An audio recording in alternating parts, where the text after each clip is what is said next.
মানুষকে যদি জিনে ধরে অথবা কেউ ব্ল্যাক ম্যাজিক করে, তো এই জিনে ধরা এবং ব্ল্যাক ম্যাজিক করা ব্যক্তি অনেক সময় রুকিয়া করাইতে গেলে রাকিরা 20,000, 30,000, 50,000 টাকা পর্যন্ত চান এবং প্রতি কোর্সে প্রচুর খরচ হয়।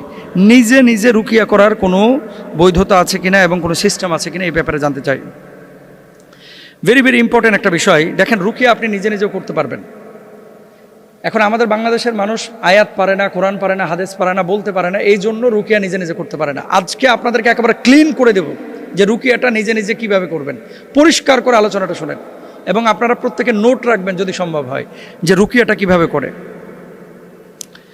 আউফ ইবনে মালিক রাদিয়াল্লাহু তাআলা আনহু তিনি বলছেন, ইয়া রাসূলুল্লাহ কাইফা তারা ফি যালিক ফাকালা, মানে উনি জিজ্ঞেস করেছিলেন যে ইয়ারিদু আলাইয়া রুকাকুম লা বাসা বির রুকা মা লাম ইয়াকুন ফি শিরক।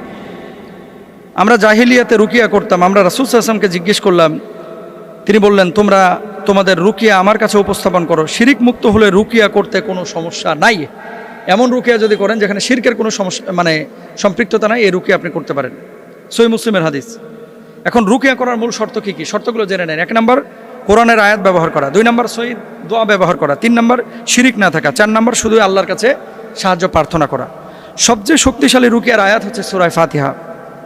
সূরা ফাতিহাকে সূরাতুশ শিফাও বলা হয়। এই সূরা ফাতিহা হুজুররা দেখেন না আস্তে আস্তে কী পড়ে যেন পানিতে ফু দেয়, কী পড়ে? প্রথমে সূরা ফাতিহা পড়ে, সূরা ফাতিহা পড়ে ফু দেয়। তো এটা সূরা ফাতিহা পড়বেন। 2 নম্বর আয়াতুল কুরসি পড়বেন। 3 নম্বর সূরা ইখলাস, ফালাক, নাস, এগুলো রাসূল সাল্লাল্লাহু আলাইহি ওয়াসাল্লাম নিজে নিজে পড়ে আবার শরীরে ফুৎকার দিতেন। আপনারা পড়ে হাতে ফু দিয়ে শরীরটাকে বন্ধ করবেন। 5 নম্বর রাসূল সাল্লাল্লাহু আলাইহি ওয়াসাল্লাম একটি দোয়া শিখিয়েছেন, আউযু বিল্লাহি ওয়া কুদরাতিহি মিন শাররি মা আজিদু ওয়া উহাযিরু। এই দোয়াটা পড়বেন। রেফারেন্স সহিহ মুসলিমের। এই দোয়াটি রাসূল আকরাম সাল্লাল্লাহু আলাইহি ওয়াসাল্লাম নিজে পড়েছেন। ঘরে বসে রুকিয়া করার পূর্ণ পদ্ধতি একটু জেনে নেন। 1 নম্বর নিয়ত করা, মন থেকে বলবেন আমি আল্লাহর কাছে শিফা চাই। কারণ কি? ওয়ানুনাজ্জিলু মিনাল কুরআনি মা হুয়া শিফা।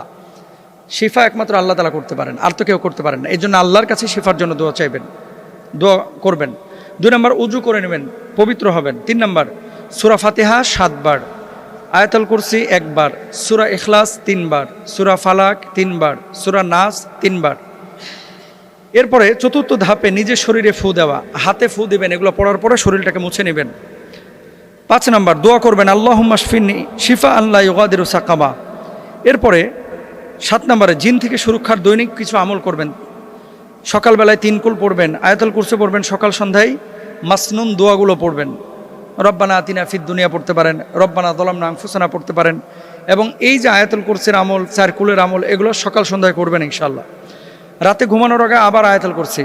ডান পাশে শোবেন, আল্লাহুম্মা বিইসমিকা আমুতু ওয়া আহিয়া, ঘুমের দোয়াটা পড়ে নেবেন। যে কাজগুলো করা যাবে না, ব্যক্তিগতভাবে রুকিয়া যখন আপনি করবেন নিজে নিজে, জিনের কোনো সাহায্য আপনি নিতে পারবেন না, নেবেন না। তাবিজের মাধ্যমে শক্তি নিতে পারবেন না, কবর অদৃশ্য শক্তির সাহায্য চাইতে পারবেন না, জিন বশ করার চেষ্টা করবেন না। জিন আক্রান্ত এবং মানে দুনিয়াবী সমস্যা, কিছু কিছু মানুষ আছে যে অসুস্থ হলেই মনে করে জিনে ধরছে, না, সব অস্বাভাবিক আচরণ জিন নয়। যেমন মানসিক চাপ, ঘুমের সমস্যা, তারপরে সিজোফ্রেনিয়া, ট্রমা, স্নায়বিক সমস্যা, এগুলো কিন্তু জিনের সমস্যা না।